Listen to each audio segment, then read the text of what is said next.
सरकार जी। तुमने जानते हो हाँ कि जिस हाजी के यहाँ से हमने उस बच्ची को उठा के लाए हैं, हाँ, लेकिन हमसे भूल हो गई थी। ये बंदूक एक स्त्री पर चल गई थी, लेकिन हमने उस बच्ची को अपनी औलाद समझकर हमने उसका पालन पोषण किया है। और क्या? और आज वो 12 साल की हो चुकी है। अच्छा। और हम उसको स्कूल में भी दाखिला भी करवा दिया है। हाँ। और आज उसका आने का समय भी हो चुका है। तो ऐसा करो, हाँ, ये बंदूक कहीं छिपा कर रखना।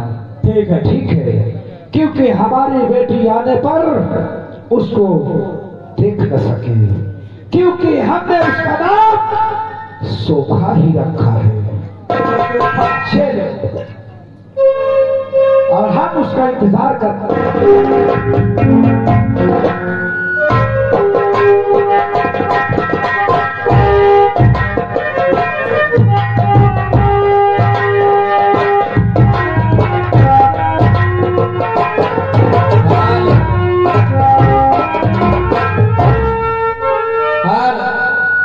उड़ते बादल से पूछो, बहती नदिया से पूछो, इन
यहाँ तो कोई है ही नहीं। मैं चलता खुद ही पिताजी से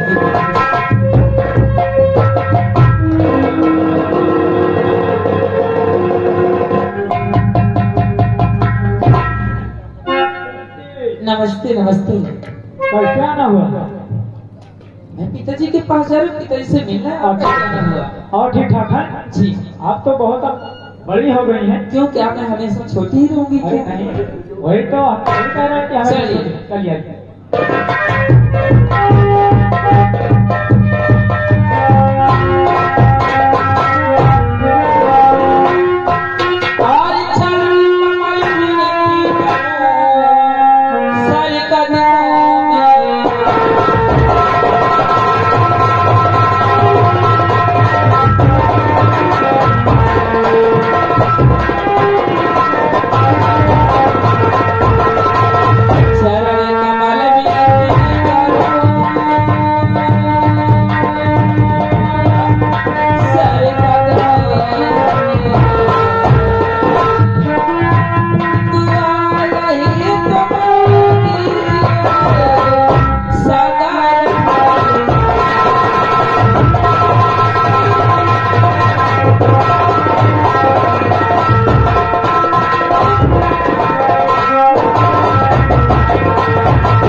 करते थे और जब तक हम देख नहीं लेते थे तब तक हम बेचैन रहते। हर वक्त तुम्हारे ही हर वक्त नजर रहती है बेटी। क्यों और नहीं? आज मैं इतना खुश हो गया कि आज मेरा दिल न जाने कितना उभर चुका। सुन मेरी बात। कहिए।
तो खुश तो है ना? क्यों नहीं पिताश्री? मैं अगर आज कुछ तुझसे पूछूं तो झूठ तो नहीं बोलेगी ना। चल ठीक है, अगर आज बताएगी तो न जाने क्या से क्या दिल मेरा भर जाए कि जो मांगना है वो मांग लेना। जी पिताश्री। सो मेरी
आपके आशीर्वाद से और भगवान के आशीर्वाद से इस वर्ष मेरी पढ़ाई भी अच्छी रही। जी ये बात है। वाह वाह बेटी तुझसे न हो खुश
कलम चाहिए। बस जी। एक सोने की कलम, इतनी छोटी सी बात। अगर ये बात है, तू चाहे पास हो या फिर मैं तुझको कल ही सोने की एक कलम तुझको जरूर दूंगा। जी पिताश्री। ठीक है जी। तू अब जा सकती है, जा। नमस्ते पिताश्री। जाओ।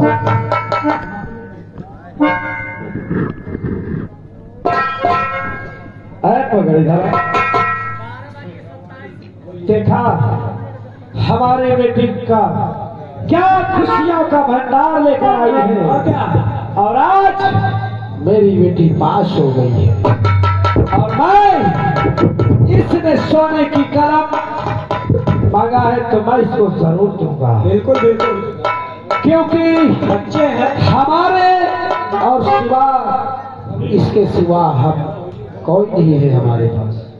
जो कुछ है सिर्फ यही मेरी एक लड़की है, और हाँ ये इस राज को ये भी पता ना चले अच्छा कि मैं इसका पिता नहीं हूँ। अगर जिस वक्त इस राज को पता चल जाएगा तो उस वक्त इस पिताजी को न जाने कैसे क्या धक्का लग जाएगा। आओ चलते हैं, आओ गुफा के।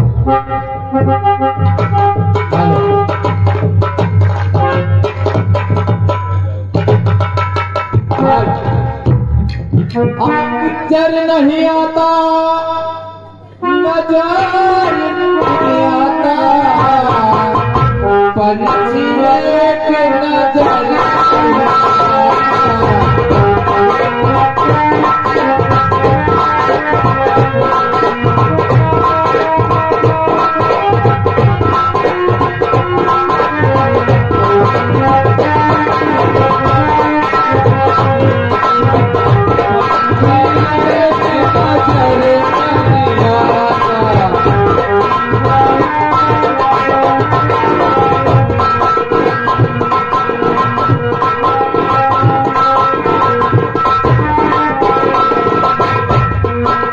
बिना धार की नदिया देखा चाहिए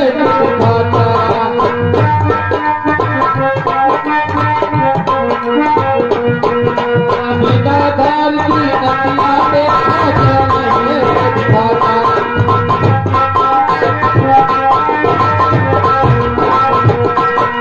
वही नदी में मौला देखो, वही नदी में मौला देखो,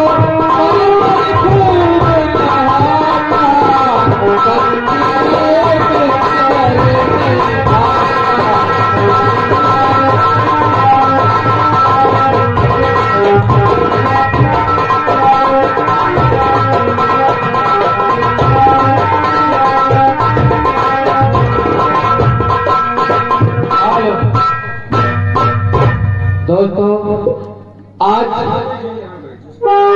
काफी दिनों के बाद आज ईद का पर्व आया है, और मुझे आज अपनी बेगम की याद आ रही है। मैं चलता हूँ अपनी बेगम की मजार पर, कुछ देर बैठूंगा, इसके बाद मैं जाऊंगा। जो मुझे बालक जंगल में पड़ा हुआ मिला था उससे मैं कुछ बातें करूंगा, और मैंने अभी तक उसको ये नहीं बताया कि मैं तुम्हारा सगा पिता नहीं हूँ। दोस्तों उस लड़के का नाम मैंने गुलशन रखाया है, और वो पढ़ने जाता है। अब जैसे उसकी पढ़ाई लिखाई पूरी हो जाएगी मैं उसकी अच्छी जगह देखकर शादी कर दूंगा, और फिर मेरा बुढ़ापा अच्छे से कट जाएगा। मैं चलता हूँ अपनी बेगम की मजार पर, कुछ देर बैठता हूँ।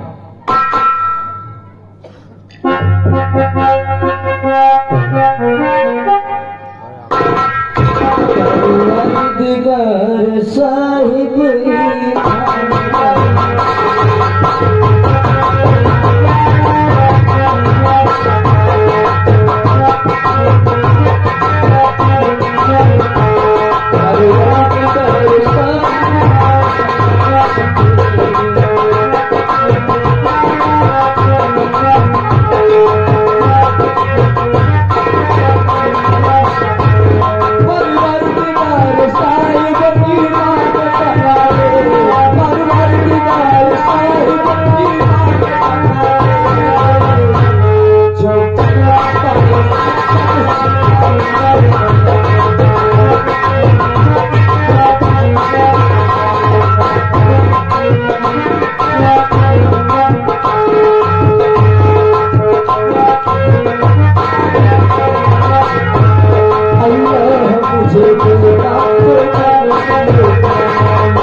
सा भला है अपने अब्बा हुजूर से जिस भी वस्तु की मांग की मेरे अब्बा हुजूर ने मेरी हर मुराद पूरी की। लेकिन आज ईद का त्योहार मेरे सारे दोस्त खुशी से झूम रहे हैं। मैं भी चलता हूँ घर में देखता हूँ अब्बा हुजूर इस समय क्या कर रहे हैं। चलता हूँ।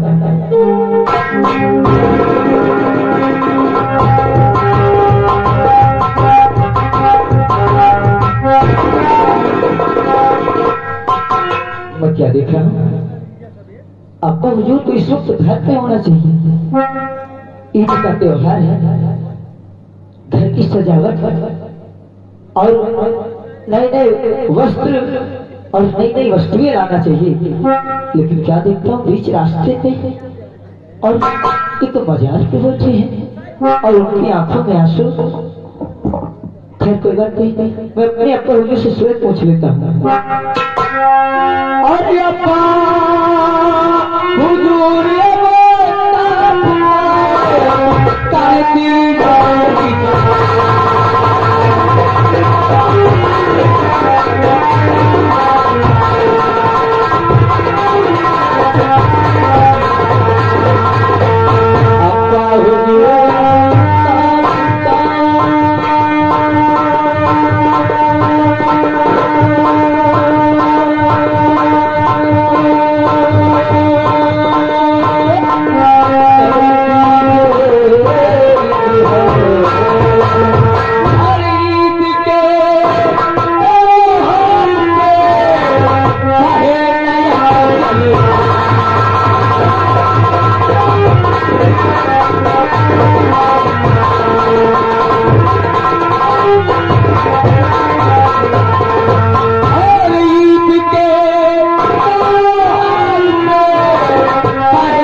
अब्बा हुजूर इस वक्त तो आपको घर पे होना चाहिए।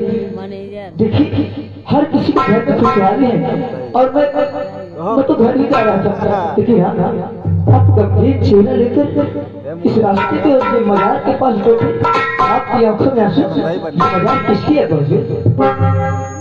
क्या बताऊं बेटा, ये काफी दिनों पहले की कहानी है जो मैं तुझे कभी बताना नहीं चाहता था। लेकिन आज तू ऐसे समय पर पूछ रहा है तो मैं तुझे बता रहा हूँ। जरूर बहूजी। ये काफी दिन पहले की बात है कि एक दिन हम और तुम्हारी अम्मी जान हम दोनों हंसी खुशी से बैठे खाना खा रहे थे। तभी अचानक लगभग 8:30 बजे रात्रि के डाकू आए और हमसे धन और दौलत मांगने लगे। डाकू? कौन सा डाकू? उसका नाम दर्शन सिंह है और उसने हम दोनों के ऊपर बहुत जुल्म ढाया, बहुत मारा, मुझे बहुत सताया। अंत में उसने अपनी बंदूक उठा ली और मुझ पे वार किया और मुझे बचाने के वास्ते तुम्हारी अम्मी जान सामने आ गई और उनकी जान चली गई।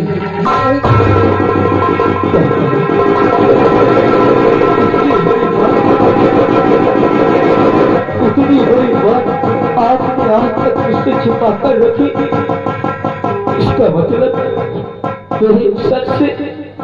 मेरे सर से पाका साया छीनने वाला कोई और नहीं।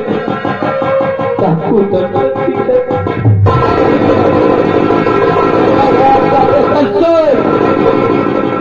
मैं तुझे जीवित नहीं छोड़ूंगा, मैं तुझे जीवित नहीं छोड़ूंगा।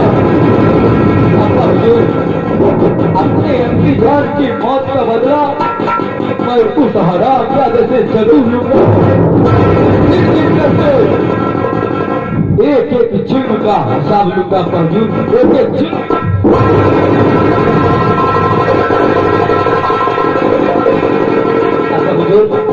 सुनिए मेरी बात का।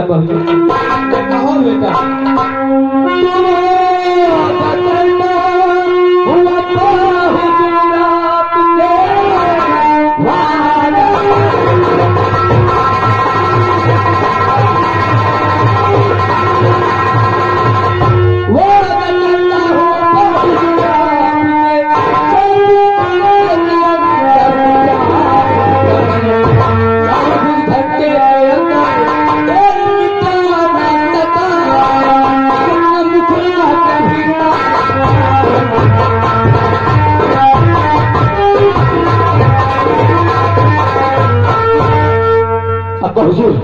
मैं अभी जा रहा हूँ उस हरामजादे को इस दुनिया से अभी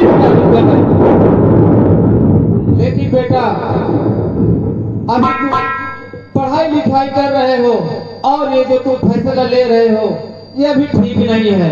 अब्बा भैया आप कैसी बात कर रहे हैं? जिस बेटे के सर से माँ का साया दूर हो गया और उसका जिम्मेदार कोई हरामजादा है तो कैसा बेटा है कि वो साथ खड़ा रहेगा? नहीं अब्बा हुजूर, मैं अभी जा रहा हूँ और आप मुझे मत रोकिए। आपको आपके कुदरत की कसम, आपको खुदा का वास्ता अब्बा हुजूर, आप मुझे मत रोकिए। मैं अभी जा रहा हूँ।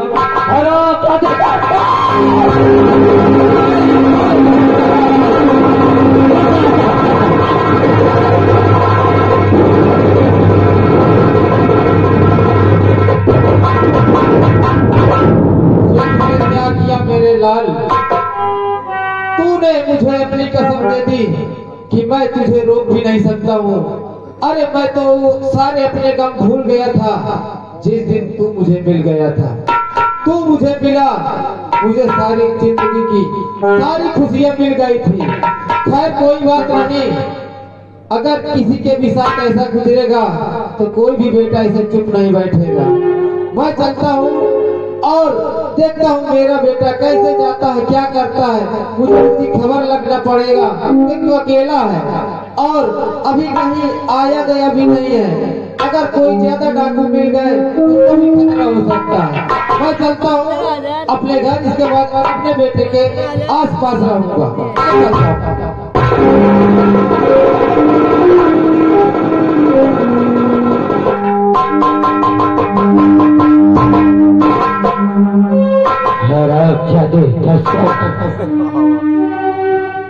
डाकू दर्शक मैं कैसे जाऊँ? इतना बड़ा फैसला तो मैं ले लिया लेकिन मेरे कुछ समझ में नहीं आ रहा।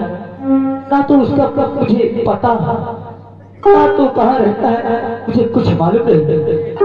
मैं कैसे करूँ? मेरे कुछ समझ में नहीं आता। चलता हूँ, शायद मुझे कुछ बात सुन।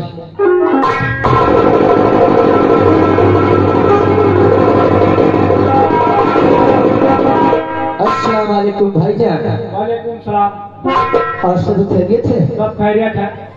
कहाँ जा रहे थे? हम तो जा रहे थे जंगल की तरफ। जंगल? जंगल? वाह!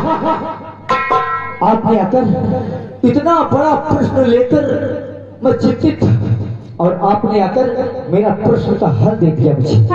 जंगल कोई बात है क्या? भले ही मुझे उसका एड्रेस नहीं पता, मैं कई पत्र लिखता हूँ और जंगल के हर पेड़ पे एक पत्र चिपकाऊंगा।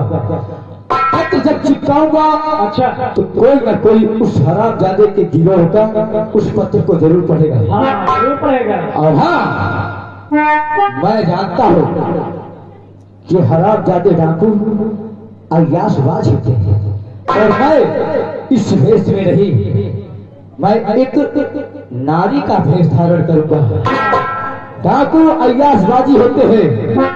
अगर दूर से किसी लड़की या किसी नारी के ऊपर निगाह पड़ जाती है तो हरामजादे बधे दूर की तरफ खींचे आते हैं। आपका बहुत बहुत शुक्रिया, आपने जो मेरा प्रश्न हल कर दिया। थैंक यू, शुक्रिया।